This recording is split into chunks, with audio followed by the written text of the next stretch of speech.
Okay, after inserting a washer and screw in each of the oval slots, we'll insert the pull pin into the back rail. It is pre-threaded and just finger tightened for now. Okay, we're going to position the muffler rail, the felt rail, along the strike point. We're using a 3-point position, aligning the front edge of the felt to the strike point of the first hammer, centering the pull pin between the unison and the third point, the highest note of the section. Again, the felt as close as we can get to the strike point of the top hammer. When we have that position, then we're going to lightly tighten one of the screws on one bracket, just to kind of hold it in place. While we're checking, as you turn these screws, they do want to shift the brackets just a little bit. The washers help eliminate some of that, but we just have to watch and just kind of keep positioning it and just kind of lightly nudge it up into place. And we just kind of, now we're going to start shimming the left side. I think we need to come up a little bit. So I'm just going to put a thin shim. This process is basically trial and error until we get the rail into the right position that we want.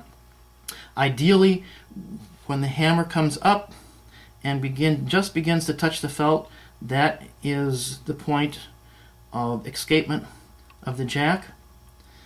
That is ideal, so that the hammer doesn't touch the felt until escapement begins.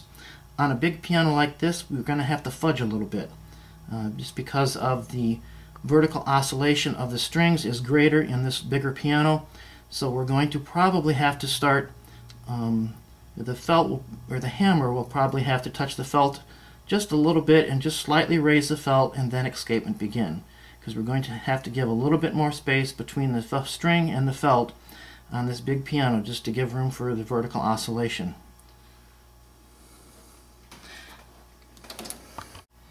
Okay, for right now, this is the next to the thinnest shim. I'm going to place it under the left bracket, sliding it all the way under, and then I'm going to gently tighten one of the screws in this bracket. Then I'm going to place the same size shim under the other bracket, under the right bracket.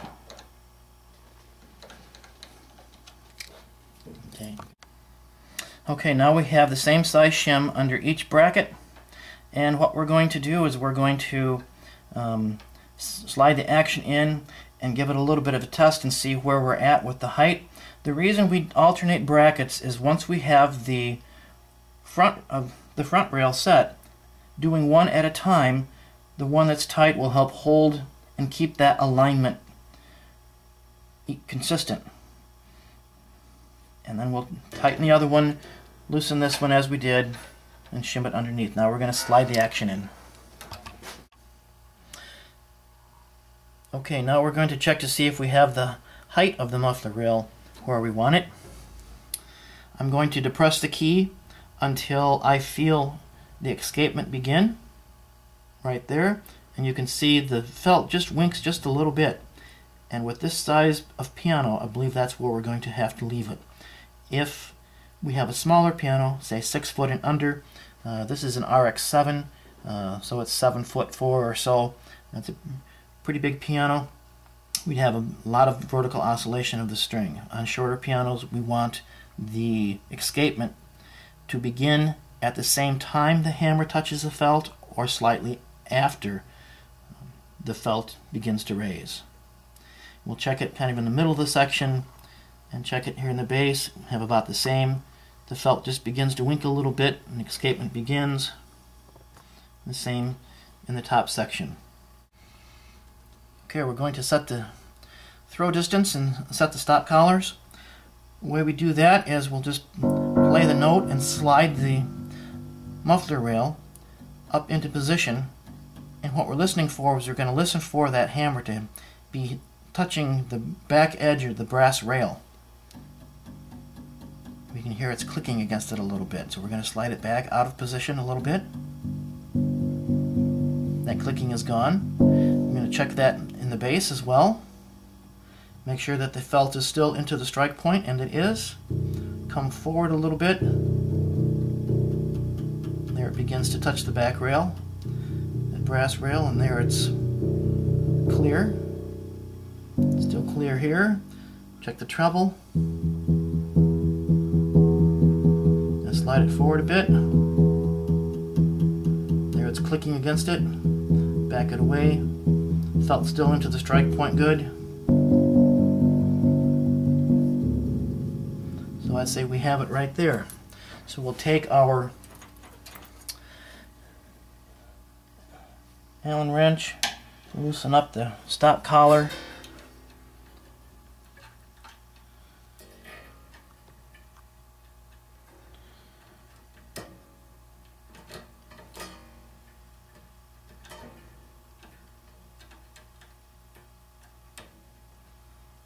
Slide it up against the bracket and tighten it down. You're going to give me a little bit more length there.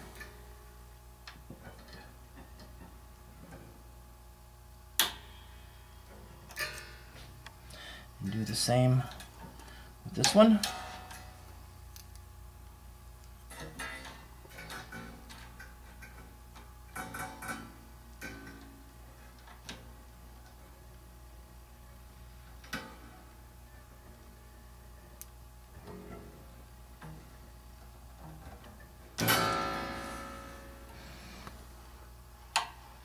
Let's check the movement. Nice, free, and easy. Pull pin is staying nicely between the unisons. Test it.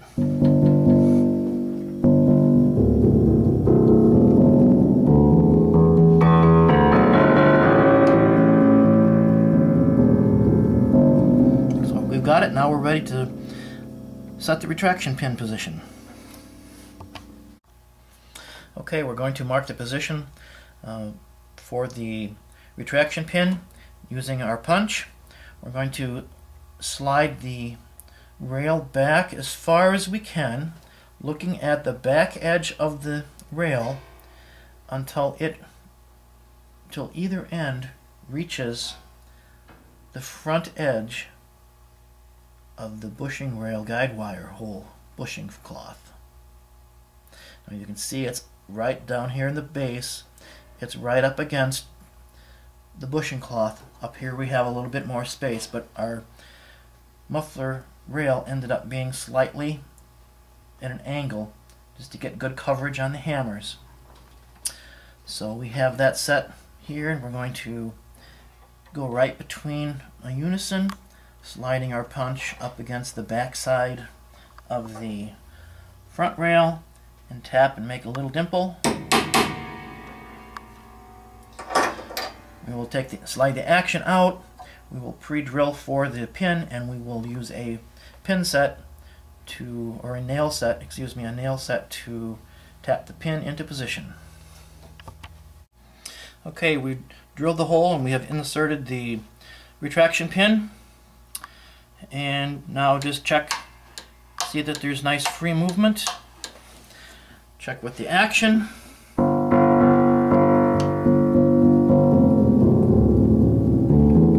Everything looks nice and clear. Now we'll tighten the pull pin.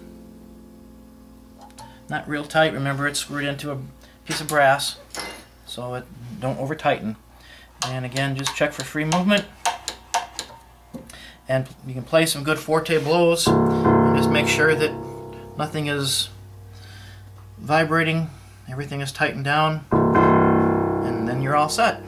Repeat that for each of the 3 sections of the piano, and then reinsert the dampers, set the damper timing, and your job is complete.